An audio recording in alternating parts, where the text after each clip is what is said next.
Welcome to the Designer Practice Podcast. I'm your host, Kayla Das, and I am a Canadian social worker, business coach, and private practice owner. I love all things systems, strategies, and step-by-step processes, helping therapists and coaches design a private practice that doesn't only provide practice profitability, but also the time freedom that they had initially set out to achieve. In this podcast, we'll discuss everything from private practice startup to passive income to building automated systems so that you spend less time inside of your practice and more time outside of it doing the things that you love. Let's dive in.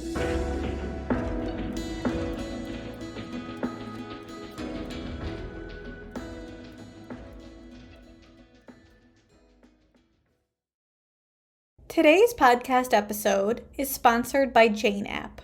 Before we dive into today's episode, let's chat about Jane. Jane is an all-in-one practice management software that can help you manage your practice with a suite of features that makes it easy to meet with individuals, couples, and families. Jane is easy to use even for the least tech-savvy user. Reliability and security are important parts of running a private practice, so Jane is both PIPEDA and HIPAA compliant, and your data is stored safely in the country that you practice, so no matter where or how you practice, Jane is always with you in the most secure and helpful way possible. Whether you work from home or in an office, you can be confident that you'll finish your session notes quickly and securely. Wherever you have Wi-Fi, you have Jane. And Jane's support team is always ready to lend a helping hand. You can learn more at kayladas.com/Jane. That's kayladas.com/Jane. And when you use the promotional code EVASPARE1MO, that's EVASPARE1MO, you'll receive a 1-month grace period on your new Jane account. So check out Jane today. Welcome back to the Designer Practice Podcast, and I'm your host, Kayla Das. If you ever searched for a clinical supervisor, you may have had mixed emotions of excitement and stress. Although it can be exciting to find someone who can help you grow as a practitioner, it can also be challenging to find a clinical supervisor who is the right fit. Before we dive into today's topic, I want to share a personal story. When I first started my private practice, I knew that I needed a clinical supervisor, and the search was so exciting because I was looking forward to having a mentor to help support my growth through the transition and beyond. But then I realized that finding a clinical supervisor wasn't easy. I spent hours and hours searching for a clinical supervisor, and then I finally found a potential match. So I reached out to that person and started working with them immediately. Now I want to premise that this supervisor was compassionate, knowledgeable, and supportive. All the traits that you would want in a clinical supervisor. She shared concepts, helped me manage specific cases, even provided some helpful business advice. But I left each and every session feeling defeated, upset, and I questioned whether I should even be a social worker anymore. Because honestly, I had no idea what was happening in these clinical supervision sessions. Looking back, I was so desperately looking for a clinical supervisor, I ignored all of the signs that we were just not a good fit. Then, one day my clinical supervisor called the elephant out in the room, that we weren't a great match. To this day, I appreciate her so much for that, because I probably would have continued to see her regardless of how the sessions made me feel. So afterwards, a colleague gave me a referral to someone who ended up being the perfect fit. Everything changed. I left each session feeling energized, excited, and empowered. I felt I actually knew what was happening in each session. It was a huge difference because at the end of the day, it was a supervisory fit. Truly, the power of fit cannot be understated. So you might be thinking to yourself, what does this story have to do with today's episode? Well, if I look back, the difference between my experience with each clinical supervisor was rooted in 6 key areas. And these 6 key areas are based on my needs and how they aligned with the clinical supervisor's practice and experience.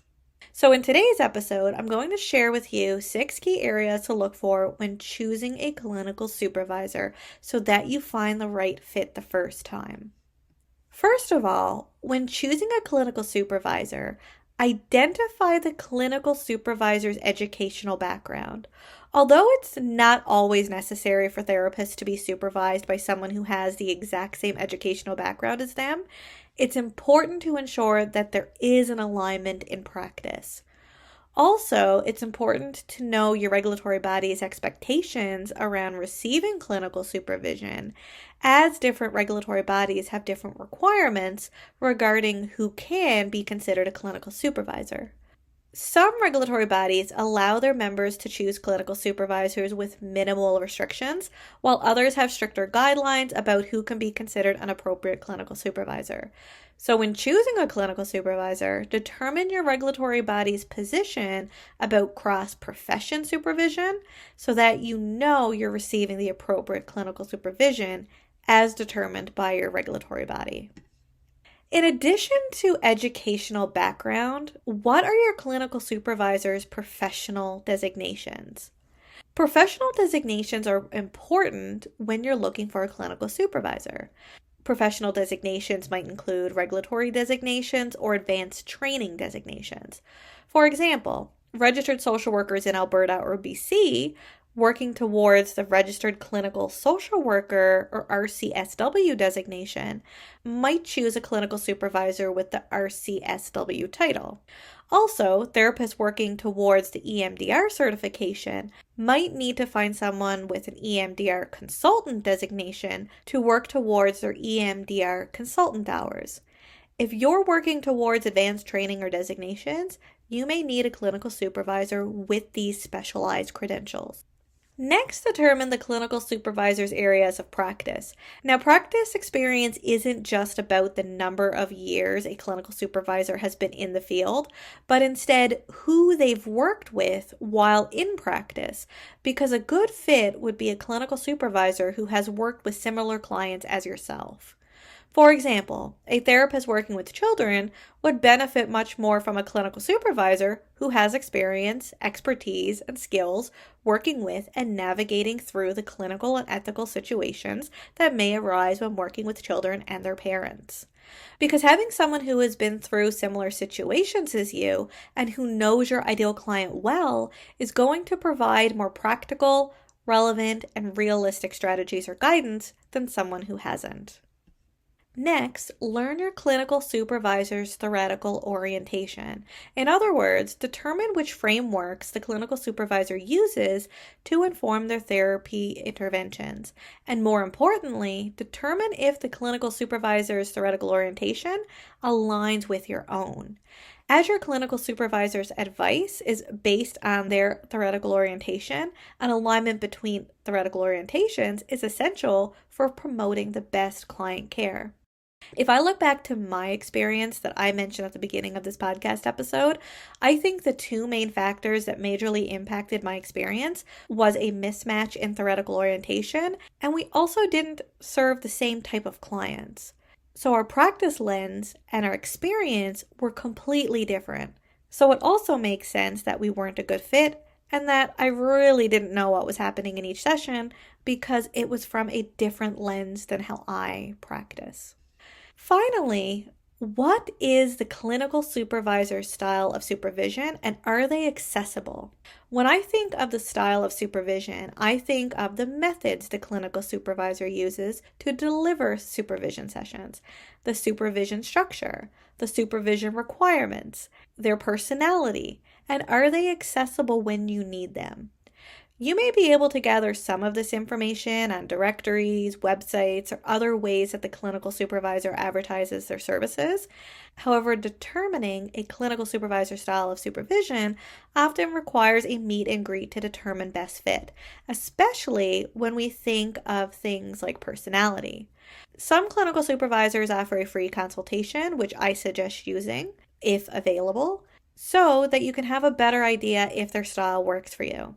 Also, accessibility is important in order to maintain the supervisor-supervisee relationship.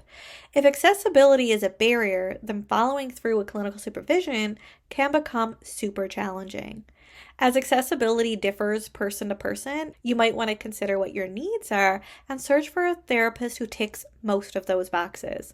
Accessibility could include when they provide clinical supervision, such as their hours of operation, methods of clinical supervision, distance from your home, physical aspects of their office space, as well as their policy around impromptu sessions for emergent client situations, if that's important to you.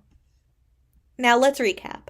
The 5 things to look for when choosing a clinical supervisor are 1. Educational background. 2. Professional designations. 3. Their practice experience. 4. Their theoretical orientation. 5. Style of supervision and accessibility. And specifically, how all of these align with you, your practice, and your professional goals. Now, if your next question is, where do I find a clinical supervisor? I've also got you covered. I'm so excited to announce that we're in the process of launching a brand new directory that's specifically for therapists to connect with Canadian clinical supervisors. By the time this episode goes live, the directory will either be at the tail end of its development, so it may not be up just yet, or it will be just going live and may have a few clinical supervisor listings on there. But I wanted to share it here on the podcast anyway, so that you know about it and so that you can have it saved or bookmarked for when you're ready to find your next clinical supervisor. Also, if you're a clinical supervisor, I encourage you to check out our site because we are having a limited time promotion once we go live for our founding members who want to list on our site. So go ahead and check us out at canadianclinicalsupervision.ca. That's canadianclinicalsupervision.ca, or simply scroll down to the show notes and click on the link. Thank you for tuning in to the Designer Practice Podcast, and until next time, bye for now.